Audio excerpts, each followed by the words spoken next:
মুসলিম ঘরে জন্ম তোমার, মুসলমান হয়ে আর হিন্দু মুসলিম তফাৎ করে নামাজে ওপরে। নামাজ বিনে, আরে নামাজ বিনে কাল হাসর দিনে, নামাজ বিনে কাল হাসরের দিনে কি হবে ও এমন তো হতে পারে জোহরে আমার জানাজা। কেমন করে ঘুমাও তুমি ও মুমিন, কেমন করে ঘুমাও তুমি ফজর করে কাজা। আরে এমন তো হতে পারে জোহরে আমার জানাজা। সুবহানাল্লাহ। কোনো গ্যারান্টি নাই রে বাবা। ও আমার মা খালারা শুনে যান, রাত্রি বেলা মৌতের কোনো গ্যারান্টি নাই।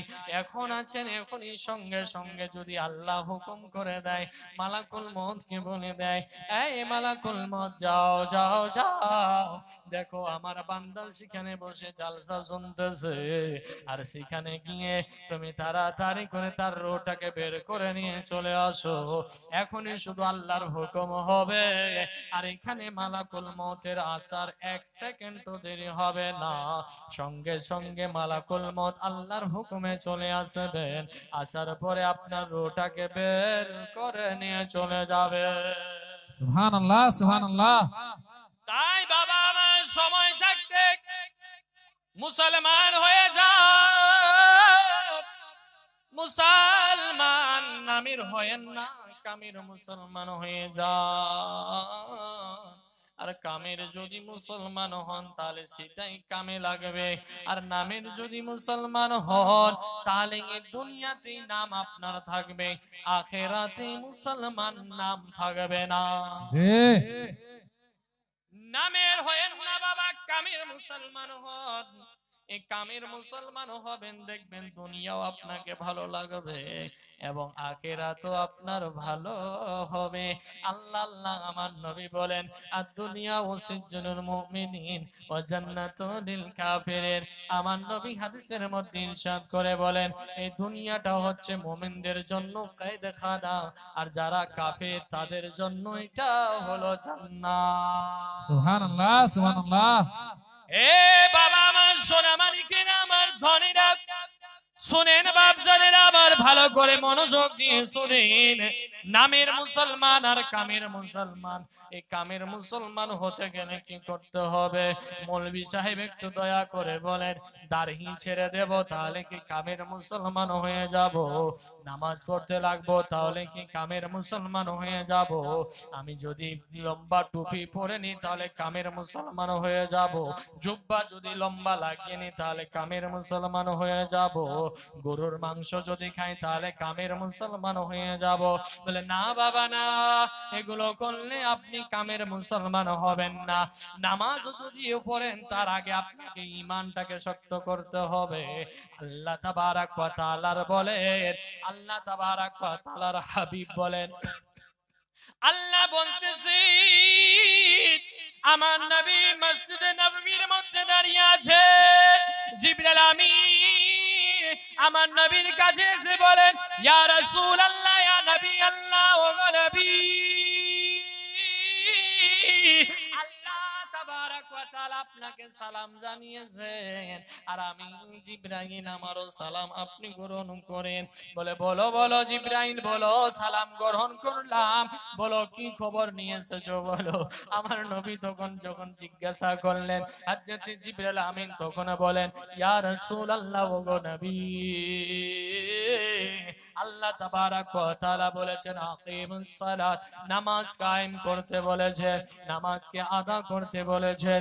আল্লাহ আল্লাহ বাবা মা এই কথা বলে দেওয়ার পর যাতে জিবরাইল আমিন চলে গেলেন, আমার নবী তখন মসজিদে নববীর মধ্যে এলান করে দিলেন, এই আমার সাহাবাগণেরা শোনো শোনো শোনো গো, তোমরা শোনো। আল্লাহ তাবারাক ওয়া তাআলা বলেছেন যে আমাদের সকলকে নামাজ কায়েম করতে হবে, নামাজ আদা করতে হবে। ওই সাহাবাদের মধ্যে একজন সাহাবী ছিলেন যার নাম হচ্ছে হযরত আব্দুল্লাহ আনসারী। উনি বলতেছেন, ইয়া রাসূলুল্লাহ, ও গো নবী, ও আমার নবী গো, একটু দয়া করে আপনাকে আমি একটা প্রশ্ন করতে চাই, যদি অনুমতি দেন তাহলে সেই প্রশ্নটা করব। আমার নবী তখন উঠে বলেন, বলো বলো বলো গো, তোমার প্রশ্ন কি বলো। আমার নবীর কথা শুনে সেই সাহাবী রাসূল তখন বলেন, ইয়া রাসূলুল্লাহ ফিদাকা বি উম্মি, ও গো নবী, নামাজ তো আদা করিব, নামাজ তো কায়েম করব গো নবী, কিন্তু নামাজ কায়েম করলে আমাদের নামাজের ফায়দাটা কি হবে একটু দয়া করে বললে ভালো হতো। সুবহানাল্লাহ। নামাজ ফায়দা কি আছে একটু দয়া করে বললে ভালো হতো। আল্লাহ আল্লাহ বাবা আমার নবী দেখেন আল্লাহর সঙ্গে কেমন ভালোবাসা, আল্লাহ তাবারাক ওয়া তাআলার সঙ্গে কেমন মোহাব্বত রে বাবা। আল্লাহ তাবারাক ওয়া তাআলা বললেন নামাজ কায়েম করো, আর আমার নবী বলতেছেন যে ব্যক্তি নামাজ পড়বে, আস-সালাতু মিফতাহুল জান্নাহ, যেই ব্যক্তি নামাজ আদা করিবে সেই ব্যক্তির নামাজ জান্নাতের চাবি হয়ে যাবে। সুবহানাল্লাহ। নারে তাকবীর, নারে রিসালাত, নারে রিসালাত। মাথার বাড়ি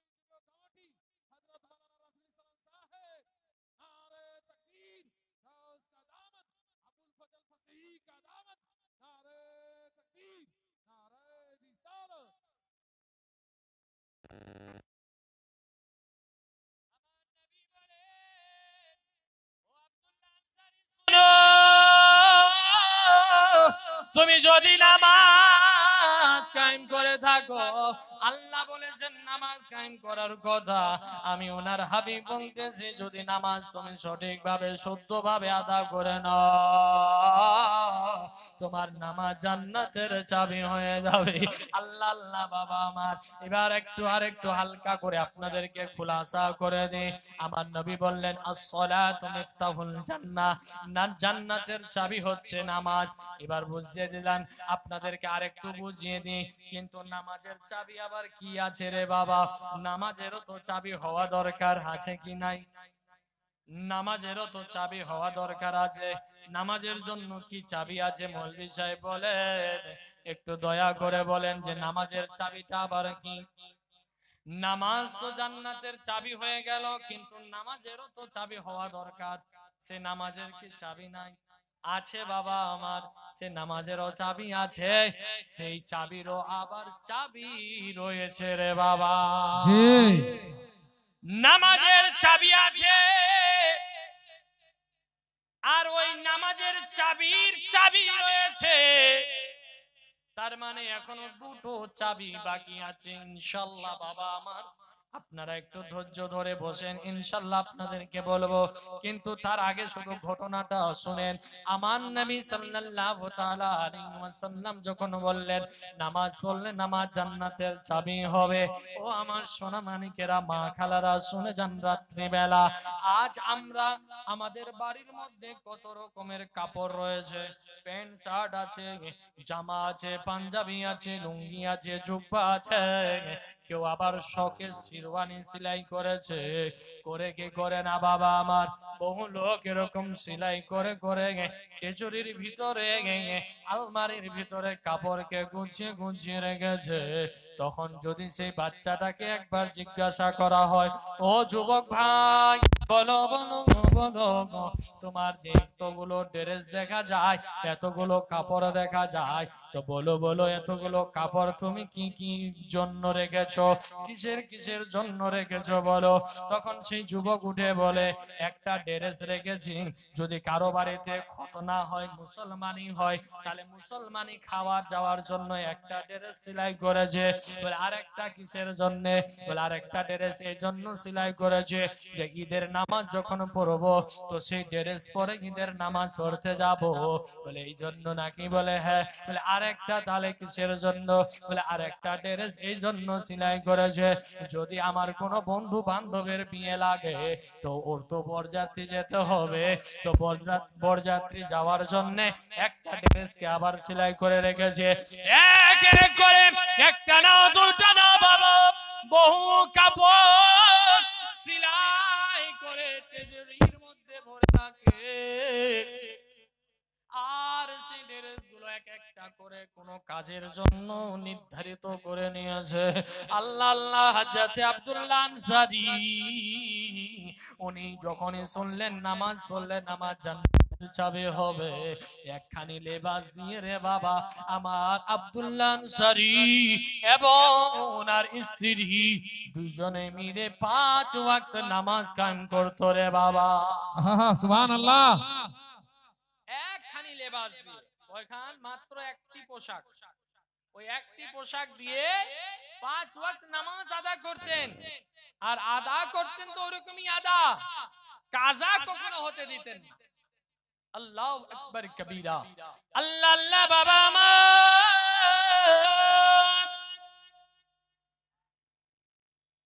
মসজিদে নববীর মধ্যে আযান যখন শোনা যায়, ওই আযান শুনে সাহাবী রাসূল আব্দুল্লাহ আনসারী নামাজ পড়ার জন্য ছুটে চলে যান। আবার যখনই নামাজ আদা হয়ে গেল, নবীর পিছনে নামাজ আদা করার পরে পরে আবার ছুটে যখন ফৌরান মানে দোয়া শেষ করার পরে পরে তাড়াতাড়ি করে নিজের বাসার মধ্যে ফিরে আসলেন। আর নিজের বাসার মধ্যে ফিরে আসার পরে নিজের ড্রেসটাকে খুলে ওনার ওয়াইফকে দিতেন। ওনার ওয়াইফ সেই পোশাকটা পরে তখন ওনার ওয়াইফ নামাজ আদা করতেন, আর আব্দুল্লাহ আনসারী উলঙ্গ অবস্থায় ঘরের ভিতরে প্রবেশ করে থাকিতেন। আল্লাহু আকবার। একবার চিন্তা করে দেখুন যে ওনারা কেমন সাহাবী রাসূল ছিলেন, যে সাহাবী রাসূলদেরকে জান্নাতি বলে ঘোষণা করা হয়েছে তাদের ভিতরেও আল্লাহর খৌফ কতটা আর নবীর ভালোবাসা কতটা। আজ আমরা নামের শুধু মুসলমান নয়, ওইরকমই কামের মুসলমান হতে হবে। তো কামের মুসলমান যদি হতে লাগে তাহলে আমাদের ভিতরে নামাজও থাকবে, রোজাও থাকবে, আর এর থেকে সব থেকে বড় যে জিনিস, সেই জিনিসটা আমার নবীর মুহাব্বত সকলেরই দিলে দিলে থাকে, সুবহানাল্লাহ। অন্তরে অন্তরে। আল্লাহু আকবার কবীরা। তো নবীর ভালোবাসাটা হচ্ছে সব থেকে মেইন। কেন আমার নবী বলতেছি ওই ব্যক্তি ততক্ষণ পর্যন্ত পাক্কা কামিলে মুমিন মুসলমান হতে পারে না যতক্ষণ পর্যন্ত নিজের জীবন থেকে বেশি আমাকে ভালো না বেসে না, যতক্ষণ পর্যন্ত নবীকে নিজের জীবন থেকে বেশি না ভালোবেসে নেয় ততক্ষণ পর্যন্ত পাক্কা কামিলে মুমিন মুসলমান বলা যাবে না। হযরতে ওমর ফারুক একদিন নবী করিম সাল্লাল্লাহু তাআলা আলাইহি ওয়াসাল্লাম ওমর ফারুককে জিজ্ঞাসা করেন, এ ওমর বলো বলো গো তুমি আমাকে কেমন ভালোবাসো? তখন সেই হযরতে ওমর ফারুক উঠে বলেন, ইয়া রাসূলুল্লাহ, ইয়া নবী আল্লাহ, ওগো নবী, আপনাকে আমি নিজের ছেলে মেয়ে বাপ মা ধন দৌলতের চাইতেও বেশি আপনাকে ভালোবাসি। আমার নবী মুখটা ঘুরিয়ে নিলেন আর বলতেছেন, ওমর তুমি এখন পর্যন্ত পাক্কা মুমিন মুমিন মুসলমান হতে পারো না, পারো না, পারো না রে। আল্লাহ আল্লাহ উমর ফারুকের যেন চোখ থেকে জল টপ টপ টপ টপ করে পড়ে। বলে ইয়া রাসূলুল্লাহ গো নবী, আমার ভালোবাসার মধ্যে এমন কি কমি হয়ে গেল যে জন্য আমি এখনো পর্যন্ত পাক্কা মুসলমান হতে পারলাম না। আল্লাহ আল্লাহ বাবা মা আরেকজন সাহাবী রাসূলকে তখন জিজ্ঞাসা করলেন, করার পরে আমার নবীর কথা যখন শুনলেন, শোনার পরে সেই সাহাবী রাসূল এক কথায় উঠে বললেন, ইয়া রাসূলুল্লাহ ওগো নবী, আমি বাবা মা জানি না, বেটা বেটি জানি না, ধন দৌলত জানি না, ওগো নবী আমি আপনাকে নিজের জানের থেকেও বেশি ভালোবাসি। সুবহানাল্লাহ। আমার নবী মুস্কি হাসি হেসে দিয়ে বলে, এ উমার দেখো দেখো গো দেখো, এই হচ্ছে পাক্কা কামিলে মুমিন মুসলমান।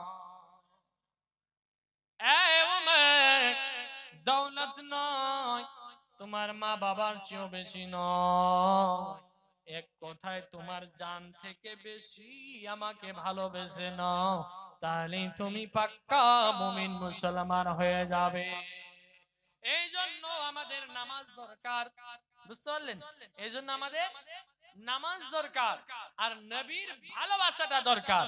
আর যার ভিতরে নবীর মুহাব্বত থাকবে, ভালোবাসাটা থাকবে, তার ভিতরে নামাজও থাকবে, রোজাও থাকবে, হজও থাকবে, যাকাতও থাকবে, ভালো কাজগুলো সব নবীর সুন্নাতগুলো তার ভিতরে প্রবেশ করে।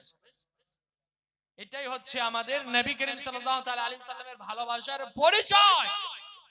তো আমার নবী করিম সাল্লাল্লাহু তাআলা আলাইহি ওয়াসাল্লামকে মা খালারা শুনেন, বাপজনেরা জান থেকে বেশি ভালোবাসতেন, জীবনের চাইতেও বেশি ভালোবাসতেন। এজন্য বলছেন, শায়ের বলতেছেন কি, নবী মোদের দয়ার নবী, বাহ বাহ, জোরে বলেন, নবী মোদের দয়ার নবী, তুমি মোদের সাহারা, তোমায় ছাড়া রইতে পারি না গো নবী, তোমায় ছাড়া রইতে পারি না। বাহ, সুবহানাল্লাহ সুবহানাল্লাহ। মনে হয় কথা বুঝতে পারেন না, জি, পারছেন কি পারেন না? ইশারা বুঝতে পারছেন? যখন এরকম করছি তো বুঝতে পারেন তো, এই ইশারা মানে হচ্ছে সুবহানাল্লাহ বলেন, তাই না? তো একটু আমি তো আর বলবো না যে বলেন সুবহানাল্লাহ, এটা আপনাদেরকে ইশারা করব, একটু হালকা করে যখনই বলবো এরকম ইশারা করব, একটু সুবহানাল্লাহ বলবেন। বাপ আমার, এই সুবহানাল্লাহতে আপনার নেকি আছে, লস নেই, সওয়াব আছে, বুঝতে পারলেন? মাশাআল্লাহ। একজন ছোট্ট বাচ্চা এসে 10 টাকা দান করেছেন, আল্লাহ যেন এই দান কবুল করে, সকলে বলেন আমিন সুম্মা আমিন সুবহান। তো বাপসেনেরা আমার, শায়ের বলছেন কি সুন্দর করে, একটু মনোযোগ দিয়ে শুনবেন, আর একটু ভালো লাগলে বলবেন ইয়া রাসূলুল্লাহ, ইয়া হাবিবাল্লাহ, সুবহানাল্লাহ পড়তে থাকবেন, এতেও আপনাদের নেকি আছে। শায়ের বলছেন, নবী মোদের দয়ার নবী, তুমি মোদের সাহারা, তোমায় ছাড়া রইতে পারি না গো নবী, তোমায় ছাড়া রইতে পারি না, তোমার নূরে নূরেতে वाह वाह, क्या बात है, वाह। তোমার নূরে নূরেতে জগৎ হলো উজালা, তোমায় ছাড়া রইতে পারি না গো নবী, তোমায় ছাড়া রইতে পারি না। ওগো ওমর ফারুক উসমান গনি,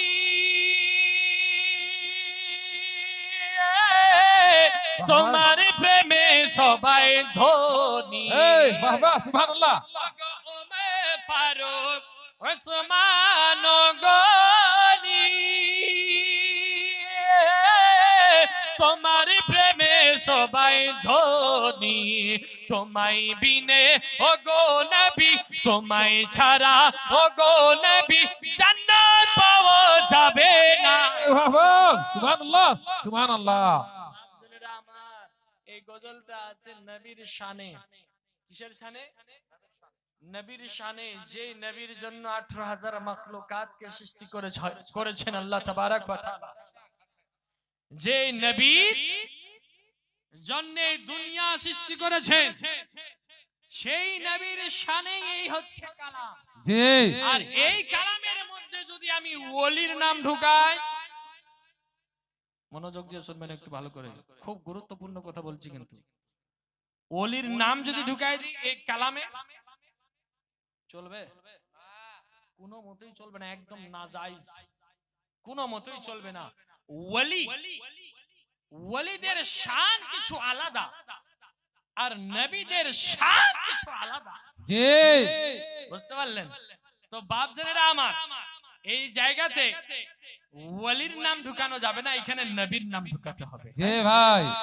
তো বাপজানেরা আমার, ভাই বেরাদারেরা, শুনছি কানের মধ্যে আওয়াজ এসেছে, তো তার জন্য আমি এই জিনিসটাকে আপনাদের কাছে একটু বললাম। হ্যাঁ, তো এই জিনিসটা মনে রাখবেন যে এই জিনিসটাকে যদি কোনো আল্লাহর ওলির ব্যাপারে যদি এরকম একটা মানকাবাত তৈরি করা হয় নবীর শানের নাতকে, তাহলে কিন্তু ওই কালাম পড়া চলবে না। বুঝতে পারলেন? যেখানে নবীর নাম আছে সেখানে নবীর নামকে রাখতে হবে। আচ্ছা বলেন জবাব, লা ইলাহা ইল্লাল্লাহ মুহাম্মাদুর रसूलुल्लाह, ताई ना? इकने ला इलाहा इल्लल्लाह के बाद अगर मैं किसी वली को घुसा दूं तो क्या होगा? मैं काफिर हो जाऊंगा, ईमान থাকবে না, ईमान শেষ হয়ে যাবে। ওলিকে ভালোবাসি আমিও, ওলিকে ভালোবাসেন আপনারাও। পীর, এই পীরকে কে ভালোবাসে না? সবাই ভালোবাসে।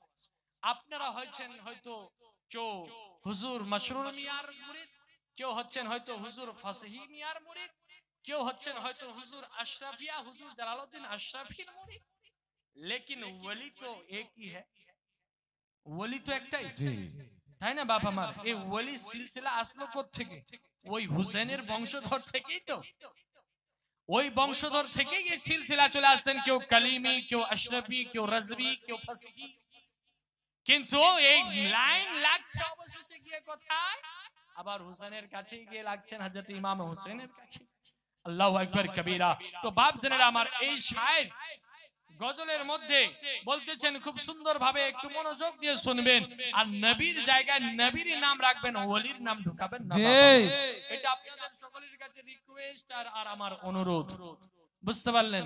তো ওলির জায়গায় ওলিদের নামই রাখতে হবে ইনশাআল্লাহ। ওলির শানে একটি মানকাবাত বলবো যদি সময় পাই তো। আর এটা হচ্ছে নবীর শানে, তো একটু মনোযোগ দিয়ে শুনেন, একটু মহব্বতে বলেন ইয়া রাসূলুল্লাহ। ওগো ওমর ফারুক উসমান গনি,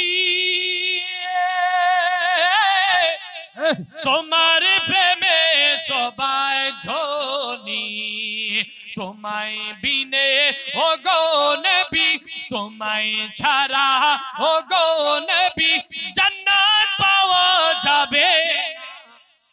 জোরে বলে, তোমায় ছাড়া রইতে পারি না গো নবী, তোমায় ছাড়া রইতে পারি না। তারপরে ছন্দ শুনেন, ওগো তুমি যদি না আসিতে,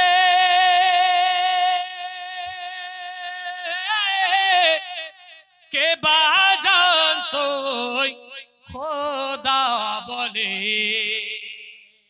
ওগো তুমি যদি না আসিতে,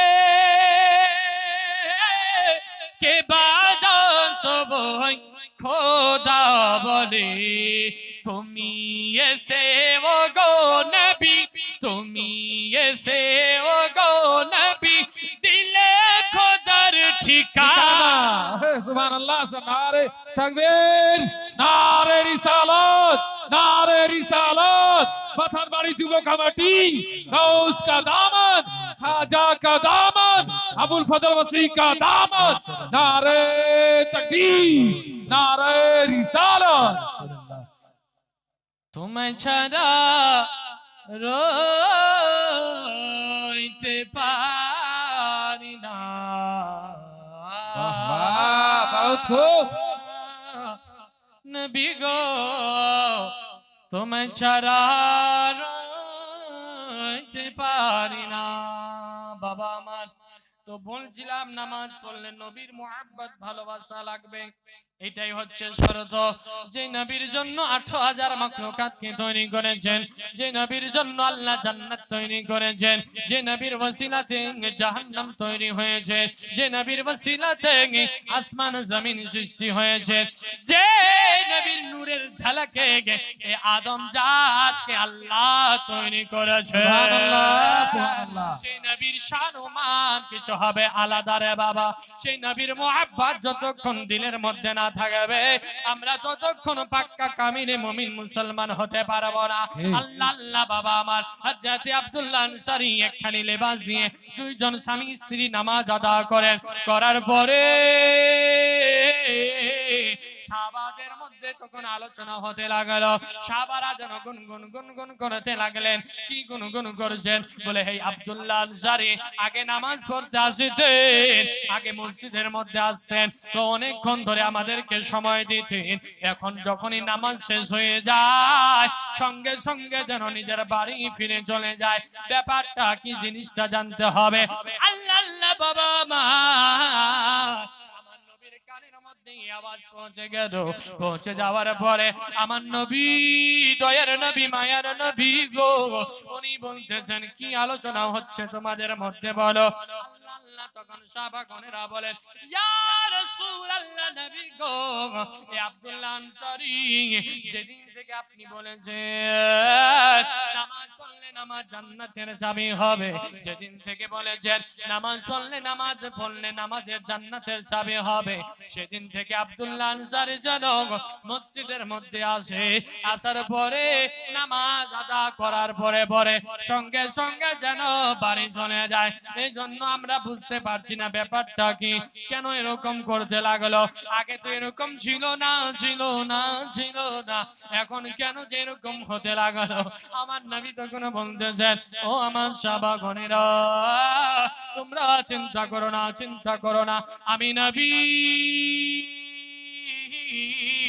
নিজে আব্দুল্লাহ আনসারীর বাড়িতে যাব, যাওয়ার পরে এই জিনিসটার খবর আমি নবী নিজে নিয়ে আসব। সুবহানাল্লাহ। আল্লাহু আকবার কাবীরা। আমার নবী নামাজের পরে এবার যেন আব্দুল্লাহ আনসারীর বাড়ির দিকে রওনা হয়ে যাওয়ার পরে আস্তে আস্তে টুকটুক টুকটুক করে আমার নবী যেন আব্দুল্লাহ আনসারীর বাড়ির দিকে চলে যায়। আব্দুল্লাহ আনসারী বাড়ির মধ্যে প্রবেশ করে আছেন, ওনার স্ত্রী বাড়ির মধ্যে প্রবেশ করে আছে। এবার আমার নবী দরজার মধ্যে গিয়ে ঠক ঠক ঠক ঠক করে আওয়াজ দেয়, বলে দরজার মধ্যে আমার নবী গিয়ে হাজির। রাহমাতাল লিল আলামিন মায়ার নবী দয়ার নবী আব্দুল্লাহ আনসারীর বাড়ির গেটে দাঁড়িয়ে আছে। আওয়াজ দিলেন, দেওয়ার পরে কোনো আওয়াজ আসলো না। তখন আমার নবী বলছেন আসসালামু আলাইকুম। আমার নবী সালাম দিলেন। দাঁড়িয়ে যান। নারে তাকবীর, নারে তাকবীর, নারে রিসালাত, নারে রিসালাত। হযরত আল্লাহ মাওলানা জীবন আমাদের এই ওয়াকিয়াটা বলার একটু খালি সময় দেয় তাহলেই বলবো, না হলে মাইক দিয়ে দেব। তো হুজুরের কাছে জাস্ট শুধু চেয়ে নিচ্ছি। তো বাপজানেরা আমার আব্দুল্লাহ আনসারীর গেটের মধ্যে আমার নবী হাজির হলেন, আওয়াজ দিলেন, সালাম দিলেন, কোনো জবাব নেই। জবাব যখন পেলেন না, একবার সালাম দিলেন, দ্বিতীয়বার সালাম দিলেন, তৃতীয়বার সালাম দিলেন। কয়বার? তিনবার। তোমার মতো, আমার মতো, আপনার মতো, আমাদের মতো ডাকু নাই, চোর নাই যে যাবে আর ভিড়িম ভাড়াম করে দরজা খুলে ঢুকে গেল ঘরে। মানুষের বাড়িতে নিয়ম শিখেন, আদব শিখেন, আমার নবীর কাছ থেকে ব্যবহার দেখেন। এই জিনিসটা যদি আপনিও পালন করেন, আমিও যদি পালন করি, তাহলে নবীর সুন্নতের উপরে আমল হলো কি, তাই না? নবীর সুন্নাত হলো বাড়ির গেটের মধ্যে কারো যাওয়ার আগে যখন তুমি গেটের মধ্যে হাজির হয়ে গেলে তো আগে দরজার মধ্যে আওয়াজ দাও, যদি আওয়াজ না আসে ভিতর থেকে কোনো, তারপরে তুমি আগে সালাম দাও একবার জোরে করে, ওই সালামের জবাব যদি না আসে তারপরে আবার সালাম দাও, ওটারও জবাব যদি না আসে তৃতীয়বার আবার সালাম দাও, ওই সালাম দেওয়ার পরে ওটারও জবাব যদি না আসে তাহলে ওই বাড়ির দরওয়াজা থেকে আপনি রওনা হয়ে যান, আর বাড়ির ভিতরে আপনাকে ঢোকার দরকার নেই। আমার নবী দয়ার নবী মায়ার নবী গো, দরজার মধ্যে 3 বার সালাম দিলেন, দেওয়ার পরে যখন কোনো জবাব আসলেন না ভিতর থেকে, আমার নবী যেন আব্দুল্লাহ আনসারী বাড়ির দরজা থেকে আবার রওনা মসজিদের দিকে হয়ে গেলেন। হয়ে যাওয়ার পরে বাবা আমার হযরত আব্দুল্লাহ আনসারীর স্ত্রী নামাজ আদা হলেন, হওয়ার পরে আমার সেই আব্দুল্লাহ আনসারীর স্ত্রী বলেন, ওগো আমার স্বামী, ওগো আমার মাথার তাজ, তাড়াতাড়ি করে যান, তাড়াতাড়ি করে যান, আমাদের দরজার মধ্যে রাহমাতাল লিল আলামিন এসেছিল গো, যাও যাও তাড়াতাড়ি করে যাও। আমার নবী আমাদেরকে সালাম জানিয়েছে, কিন্তু আমি এমন অবস্থাতে ছিলাম যে আমি সালামের জবাব দিতে পারিনি, তুমি তাড়াতাড়ি করে যাও আর আমার নবীর সালামের জবাব তুমি দিয়ে আসো। আল্লাহ আল্লাহ দরজা খুলে দেখলেন নবী যেন বহু দূর চলে গিয়েছেন। আব্দুল্লাহ আনসারী যে পিছন থেকে ডাক দিবে, তো আব্দুল্লাহ আনসারী মনে মনে ভাবছেন যে না না, পিছন থেকে ডাকা যাবে না, যদি পিছন থেকে ডাক দিই তো এটাও বেয়াদবি করা হবে না, আমি তার চেয়ে বরং আমি নিজেই দৌড়াতে শুরু করে, দৌড়াতে দৌড়াতে দৌড়াতে আমার নবীর কাছাকাছি যখন আব্দুল্লাহ আনসারী হলেন, হওয়ার পরে আমার নবীর কানের মধ্যে যখন ওই পায়ের আওয়াজ যখন যেতে লাগলো যে আমার পিছনে কেউ হয়তো দৌড়াচ্ছে, আমার নবী দাঁড়িয়ে গেলেন, দাঁড়িয়ে যাওয়ার পরে পিছনে ঘুরে দেখেন যে আব্দুল্লাহ আনসারী যেন ছুটে আমার কাছে আসে। আর যখনই আমার নবীর সামনাসামনি রূবারু যখন আব্দুল্লাহ আনসারী হলেন, হওয়ার পরে আমার আব্দুল্লাহ আনসারী বলে, ওয়া আলাইকুমুস সালাম ইয়া হুজুর, ওয়া আলাইকুমুস সালাম ইয়া হুজুর, ওয়া আলাইকুমুস সালাম ইয়া হুজুর। সালামের জবাব দিলেন, দেওয়ার পরে এবার আমার নবী বলতেছেন, আব্দুল্লাহ আনসারী বাড়িতে সালাম দিলাম, জবাব তুমি এখানে দিচ্ছ, ব্যাপারটা কি? বলে ইয়া রাসূলুল্লাহ একটু বাড়িতে চলেন তাহলেই বুঝতে পারবেন। অনেক লম্বা ঘটনা আছে বাপ আমার, তাই আমি ঘটনাটা আর বেশি লম্বা করছি না, বাস এটুকুই কথা আপনাকে বলে শেষ করে দিচ্ছি বক্তব্য। বাড়ির মধ্যে নিয়ে গেলেন আমার নবীকে। আব্দুল্লাহ আনসারী বলেন, ইয়া রাসূলুল্লাহ একটু বাড়িতে গেলে খুব ভালো হতো। আমার নবী তো যাহা হুজুর সাল্লাল্লাহু তাআলা আলাইহি ওয়াসাল্লাম বাড়ির মধ্যে গেলেন, যাওয়ার পরে এবার সেই বাড়ির ভিতরে যখনই প্রবেশ করলেন, করার পর আমার আব্দুল্লাহ আনসারী বলেন, ইয়া রাসূলুল্লাহ নবী গো, যেদিন থেকে আপনি বলেছেন নামাজ পড়লে নামাজ জান্নাতের চাবি হবে, সেদিন থেকে আমি আব্দুল্লাহ আনসারী আর আমার স্ত্রী দুইজন মিলে একখানি লেবাস দিয়ে আমরা নামাজ আদা করতেছি গো নবী। আমি যখন নামাজ আদা করতে যাই, আমার স্ত্রী উলঙ্গ অবস্থায় এই গর্তের ভিতরে প্রবেশ করে থাকে, আর আমি নামাজ আদা করে আসার পরে আমি উলঙ্গ অবস্থায় গর্তের ভিতরে প্রবেশ করে থাকি, আর আমার স্ত্রী সেই লেবাস পরে নামাজ আদা করে। এই জন্য আপনার সালামের জবাব আমরা কেউ দিতে পারিনি। আমার নবী তখন বললেন, চলো একটু দয়া করে সেই গর্তটা দেখাও, শরীয়তের মধ্যে আছে না বাইরে আছে? আমার নবী দেখলেন উপর থেকে ঢুলকি মেরে দেখতেছেন যে সেই গর্তের ভিতরে এত অন্ধকার, এত অন্ধকার যে বোঝা যায় না সে গর্তের ভিতরে ছেলে আছে না মেয়ে আছে। তখন আমার নবী বলেন, হে আব্দুল্লাহ আনসারী, তোমার চিন্তা করতে হবে না, করতে হবে না, আজ থেকে তুমি মনে করে নাও তুমি তোমার জান্নাতে চাবি হাসিল করে নিলে। সুবহানাল্লাহ, নারে তাকবীর, নারে রিসালাত, নারে রিসালাত। বাথানবাড়ি যুব কমিটি মাওলানা রফিকুল ইসলাম সাহেব, নারে তাকবীর, নারে রিসালাত। ইয়া রাসূলুল্লাহ সাল্লাল্লাহু তাআলা আলাইহি ওয়াসাল্লাম তো নামাজ আদা করলেন, আমার নবী করিম সাল্লাল্লাহু আলাইহি ওয়াসাল্লাম বলেন, আব্দুল্লাহ আনসারী জান্নাতের চাবি তোমার হাসিল হয়ে গেছে। তো যাক ভাবছেন এটা আমার ভাই বেরাদারেরা, তো আমাদের এখান থেকে বোঝা গেল যে আমরা যদি আল্লাহ তাবারক ওয়া তাআলার কাছে কিছু চাইতেও হয়, দেখেন না আপনারা, দেখেন একটু ফলো করেন, আপনার বৌমার এখন অপারেশন রুমে অপারেশন করার জন্য ডাক্তার আছে, অপারেশন রুমে ঢুকানো আছে আপনার বৌমাকে। এবার আপনার বিয়াইন তখন ফোন করে বলছেন, আপনার বিয়াই ফোন করে বলছে, বিয়াই একটু দয়া করে 2 রাকাত নফল নামাজ পড়ো। কেন? বলে বউ আমার বেটিকে, আপনার বৌমাকে অপারেশন রুমে ঢুকানো আছে, তার এখন অপারেশন হবে, 2 রাকাত নফল নামাজ পড়ে আল্লাহর কাছে একটু দোয়া করে। বলে কি বলে না? বলে না বাপ আমার? এই নামাজটা হচ্ছে জারিয়া।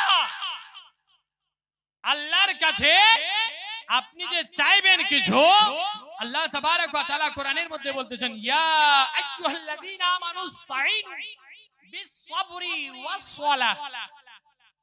আল্লাহু আকবার কবীরা, কে নামাজ আদা করো, এই ঈমান ওয়ালো নামাজ আদা করো, আর নামাজের মধ্যেই থেকে তুমি আমার কাছে মদদ তলব করো, কিছু চাও। अल्लाह अकबर कबीरा, इन्नल्लाह मा'स-साबिरीन, सब्र करने वालों के साथ अल्लाह होता है। সবর যে করে তার সঙ্গে আল্লাহ সাথ দেন। তো বাপ জানেরা, আমার ভাই বেরাদারেরা, ও আমার সোনা মানিকেরা, তো আমাদের হচ্ছে জারিয়া ওসিলা এই নামাজকে আদা করতে হবে। নামাজ আদা করে আল্লাহর কাছে কিছু চাইতে হবে। আপনি পড়েন না বাপ আমার রাত্রে তাহাজ্জুদের নামাজ, আপনি পড়েন না সাবে কাদরের নামাজ, আপনি পড়েন না সাবে বারাতের নামাজ, আপনি পড়েন না লাইলাতুল বারাতের নামাজ, আপনি পড়েন না সাবে মিরাজের নামাজ, আর নামাজের মধ্যে আল্লাহর কাছে মদদ চান। সাবে বারাতের রাতটা গেল, আল্লাহ বলছেন, হে আমার বান্দারা, যখন শবে বরাতের দিন আসে, সূর্য যখন ডুবে যায়, ডুবার পর থেকে নিয়ে সূর্য ওঠা পর্যন্ত আমি আল্লাহ প্রথম আসমানে নুজুল হয়ে থাকি, আর আমি বান্দাদেরকে ডাকি, হে আমার বান্দারা, আছো কেউ আমার কাছে মাগফিরাত চানে ওয়ালা, আমি আল্লাহ তার গুনাহকে maaf করে দেব। সুবহানাল্লাহ, সুবহানাল্লাহ। ও মদিনা মাটি রে, সকল সুখ বুঝি তো কপালে। গজলটা খুব পুরাতন, কিন্তু মনোযোগ দিয়ে একটু ভালো করে শুনেন, ঈমান তাজা হয়ে যাবে। জোরে বলেন ইয়া রাসূলুল্লাহ। আর যদি এটা না লাগে তাহলে আরেকটা নতুন বলবো। হ্যাঁ, নতুন শুনবেন? जिनारा सुनবেন একবার मोहब्बत বলেন ইয়া রাসূলুল্লাহ, আর একটু मोहब्बत ইয়া হাবিবাল্লাহ। सुनो है बेनामाजीरा, सुनो है बेनामाजीरा, নামাজ কেন পড়ো না, सुनो है बेनामाजीरा, নামাজ কেন পড়ো না, নামাজ তোমার সঙ্গের সাথী, তাকে তোমরা জানো না। কে সর্বপ্রথমে আসিবে ফজর, ফজর পড়বে যে সোনা, সর্বপ্রথমে আসিবে ফজর, ফজর পড়বে যে সোনা, ফজর ফজর হবে কোরআনে তিলাওয়াত, চুপচাপ তো থাকবে না। सुनो है बेनामाजीरा, নামাজ কেন পড়ো না, নামাজ তোমার সঙ্গের সাথী, তা কি তোমরা জানো না। তারপর আসিবে জোহর, জোহর পড়বে যে জোনা, তারপর আসিবে জোহর, জোহর পড়বে যে জোনা, আর জোহর হবে মাথার ছাতা, সূর্যে তাপ তো লাগবে না। সুবহানাল্লাহ। কিয়ামতের দিনে সূর্য এক হাত উপরে থাকবে, যেটা আমরা কানুন শরীয়ত উর্দু কিতাব, সেই মধ্যে বলেছেন আলামাত, এক হাত উপরে থাকবে সূর্য, মাথা থেকে এক হাত উপরে। ওই সূর্যের তাপ থেকে বাঁচার জন্য জোহর যদি আপনি আদা করেন তো জোহর মাথার ছাতা হবে। জোরে বলে আর একটু মোহাম্মতে। তারপর জোহরের পরে কি আসর, তার মানে যিনারা পড়ছেন তাদের মনে আছে, বাকি কারণেই আছে মনে কি আসরের জোহরের পর জোরে বলেন তারপর আসিবে আসর, আসর বেজে জোনা, তারপর আসিবে আসর, আসর বেজে জোনা। আরে আসর হবে রেশমি রোমাল মুজবে গায়ের পাসিনা। শোনো হে বেনামাজিরা, নামাজ কেন পড়ো না? নামাজ তোমার সঙ্গের সাথী, তা কি তোমরা জানো না? আসরের পরে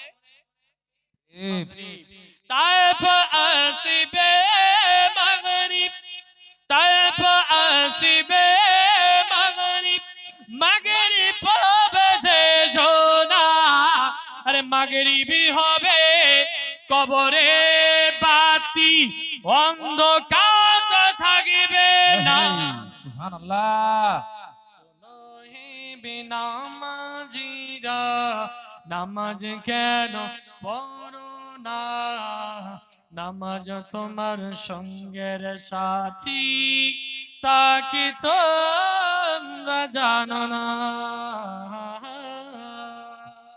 ইশাটা বাকি থাকলো, এটা বাকি রেখেই দিই না, বলে দেবো বলে দেবো। তাহলে একটা যুবক ভাই আসো তো 200 টাকা নিয়ে, 200 টাকা আমি খালি একটাই, বেশি নিব না, হুজুর কালেকশন করবে একজন 200 টাকা। জি জি একজন শুধু, আমি সত্যি অবশ্যই হবে, অবশ্যই হবে। একটাই শুধু কলম, একজনই শুধু বলেন যে আমি 200 টাকা দিলাম। আচ্ছা সুবহানাল্লাহ, নারে তাকবীর, নারে তাকবীর, নারে রিসালাত। 200 টাকার দাতা, 200 টাকার দাতা, নারে তাকবীর। যাক মাশাআল্লাহ, আলহামদুলিল্লাহ, একটা চেয়েছি, একটা হয়ে গেছে। আল্লাহ যেন ওনার দান কবুল করে, সকলে বলেন আমিন সুম্মা আমিন। তারপর আসিবে ঈসা, তারপর আসিবে ঈসা, ঈসা পাবে যে জোনা।